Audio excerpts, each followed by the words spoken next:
A Nova godina, ja, evo već 30 godina, to je meni kao rad, to je nama radni dan i to je tako.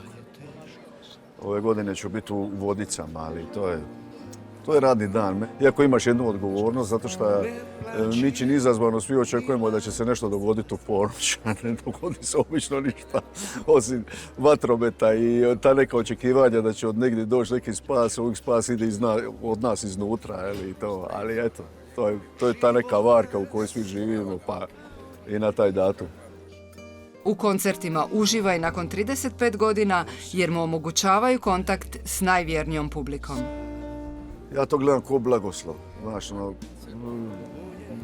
život se sastoji od toliko kontakata koji su viška i kako se naći negdje sa sebi najsličnijim ljudima. Mislim, po ovoj liniji emotivno, pa sam blagoslovljen.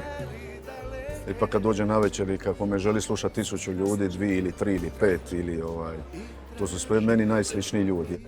Puno me bolje poznaje neko ko voli mojih 10 pjesama nego što me poznaju ljudi možda šta se cijeli život s njima pozdravlja na cesti. Dušo moja, neka te muzika tješi.